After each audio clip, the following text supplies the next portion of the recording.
Halo teman-teman, jumpa lagi di Investasi Kantoran. Kali ini aku ingin bahas masih seputar bank, terutama bank BUMN ya. Tapi pembahasannya adalah terkait hubungannya dengan utang dari emiten karya. Emiten karya ini seperti Waskita, Wika, PTPP, dan ADI. Bertugas menjalankan program pemerintah dalam membangun berbagai infrastruktur di Indonesia. Nah, untuk membangun infrastruktur tentunya memerlukan dana yang tidak sedikit.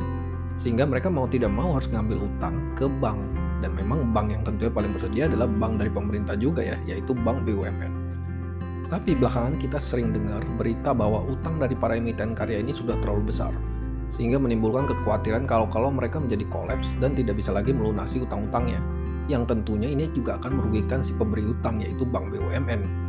Dan kita juga jadi bertanya-tanya, apakah ini bisa membuat bank tersebut menjadi kolaps seperti yang dialami beberapa bank di Amerika?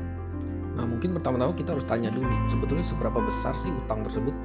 Ini kebetulan gue dapat data dari IDX Channel yang menjabarkan utang dari masing-masing emiten karya terhadap beberapa bank BUMN per Februari 2023. Kalau dilihat di sini, Bank Mandiri menjadi pemberi utang terbesar dengan total sebesar 15,9 triliun. Yang berikutnya kedua terbesar adalah BNI sebesar 10 triliun, lalu Bank Syariah Indonesia sebesar 6,7 triliun, kemudian Bank BRI sebesar 5 triliun, dan yang terakhir yang paling kecil adalah Bank BTN sebesar 4,3 triliun.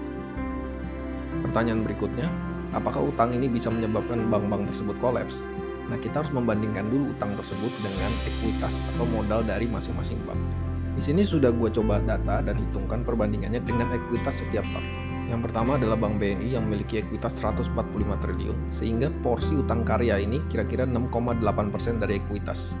Kemudian Bank Mandiri, ekuitasnya 241,6 triliun, porsi utang karyanya sebesar 6,5%. Bank BRI, ekuitasnya 284,5 triliun, porsi utang karyanya 1,75%. Bank BTN, ekuitasnya 27,6 triliun, porsi utang karyanya 15,5%. Dan terakhir, Bank Syariah Indonesia, ekuitasnya 35 triliun, porsi utang karyanya menjadi 19,1%. Nah, kalau kita lihat seperti ini, seharusnya porsi utang emiten karya ini belum sampai bisa membuat bank BUMN ini kolaps ya. Tapi memang untuk bank seperti BTN dan BRIS ini, porsinya tidak bisa dibilang sedikit juga, jadi tetap harus waspada. Sementara dari semua bank ini, yang paling aman adalah Bank BRI, karena porsinya hanya 1,75%, kecil sekali. Jadi kesimpulannya, untuk membuat sampai kolaps sih harusnya enggak ya. Tapi kalau sampai gagal bayar, tetap akan berpengaruh ke kinerja keuangan setiap bank, karena laba akan tergerus untuk pencadangan. Nah, semoga bermanfaat. Jangan lupa follow dan subscribe Investasi Kantoran di YouTube, TikTok, dan Instagram. Sampai jumpa di video berikutnya ya teman-teman.